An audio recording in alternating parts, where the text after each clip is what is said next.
Shalom, salam sejahtera. Ketemu lagi bersama dengan saya dalam renungan hari ini. Mari kita berdoa.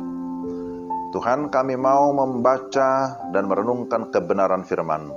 Kami memohon supaya Roh Kudus memberikan kami pencerahan, memberikan hikmat dan pengertian, sehingga kami dapat mengerti firman-Mu dengan baik. Dalam nama Tuhan Yesus kami sudah berdoa. Amin. Roma pasal 8 ayat 28. Kita tahu sekarang bahwa Allah turut bekerja dalam segala sesuatu untuk mendatangkan kebaikan bagi mereka yang mengasihi Dia, yaitu bagi mereka yang terpanggil sesuai dengan rencana Allah. Demikian Roma 8 ayat 28. Tema kita adalah bertumbuh dalam Roh Kudus. Saudara yang dikasihi Tuhan, ini adalah tema terakhir berkaitan dengan Roh Kudus di sepanjang minggu ini. Dan pertanyaan saya, bagaimana kita dapat bertumbuh dalam Roh Kudus?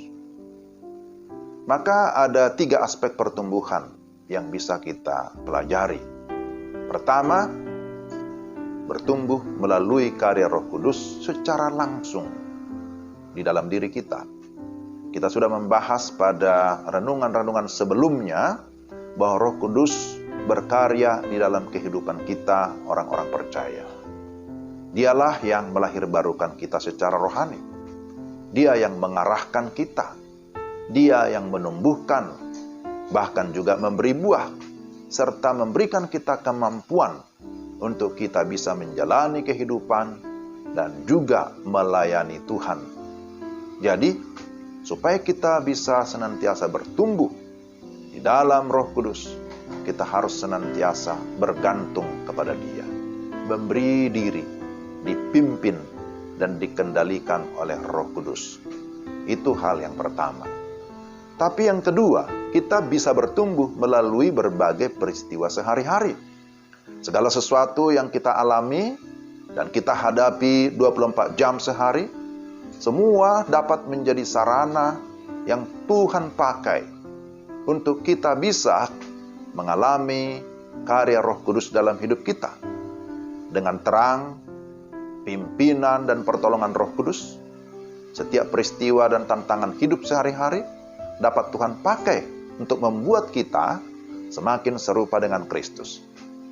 Apakah itu keberhasilan ataupun kegagalan, penderitaan, pencobaan, pekerjaan, relasi dengan orang-orang lain, bahkan juga bagi mereka yang sudah menikah, ya pernikahan, ya, dan berbagai situasi di dalam rumah tangga, dan berbagai hal di dalam kehidupan kita tiap-tiap hari, itu dapat menjadi bagian dari karya pembentukan Roh Kudus di dalam diri kita, yang mengajar kita bagaimana mengasihi, mengajar kita bagaimana bersabar, bagaimana mengampuni, bagaimana menguasai diri, dan lain sebagainya.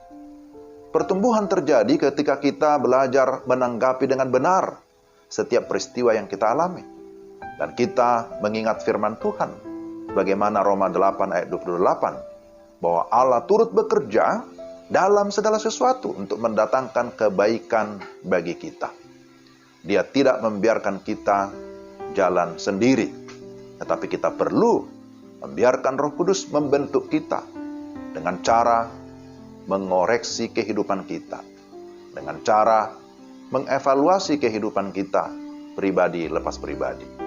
Seperti ilustrasi seorang pemahat atau pembuat patung, ketika ditanya tentang bagaimana cara membuat patung yang begitu indah ini, lalu apa jawabnya?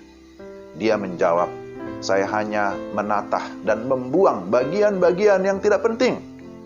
Dan inilah hasil akhirnya. Saudara, demikianlah kehidupan kita. Kita perlu ditata dan dikoreksi. Hal-hal yang tidak penting, itu harus kita singkirkan, harus kita buang dari hidup kita. Sehingga yang tinggal adalah karakter, perkataan, sikap yang terpuji. Itulah yang harus kita jaga dan pelihara. Ketiga, Kita dapat bertumbuh melalui disiplin atau latihan rohani.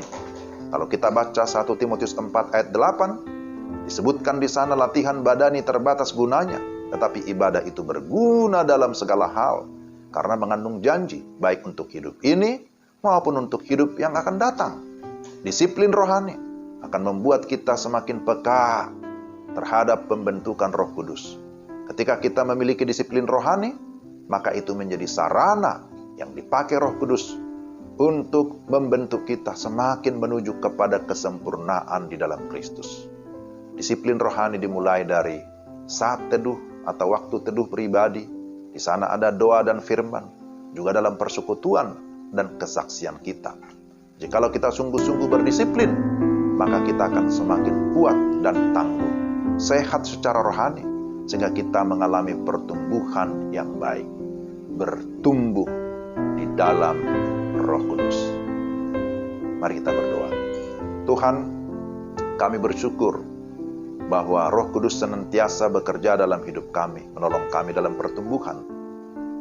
Dan berbagai peristiwa yang terjadi, itu juga sesungguhnya menolong kami untuk kami semakin menyadari keterbatasan dan harus bergantung kepada Roh Kudus. Bahwa dalam setiap peristiwa sehari-hari yang kami alami, itu juga merupakan sarana yang Tuhan pakai untuk membentuk kami, sehingga kami memiliki karakter, sikap, perbuatan yang semakin menyerupai Kristus. Tuhan tolong kami supaya menjalani kehidupan tiap-tiap hari, kami pun memiliki disiplin rohani, kami memiliki kesungguhan di dalam mengikut Tuhan di dalam segala ketaatan, di dalam doa, dalam firman, dalam persekutuan, di dalam kesaksian, bahkan di dalam seluruh kehidupan kami senantiasa berpusat kepada Tuhan. Kami mau memuliakan Tuhan. Dalam nama Tuhan Yesus kami berdoa dan bersyukur. Amin. Demikian renungan kita hari ini. Tuhan memberkati. Selamat berakhir pekan. Shalom.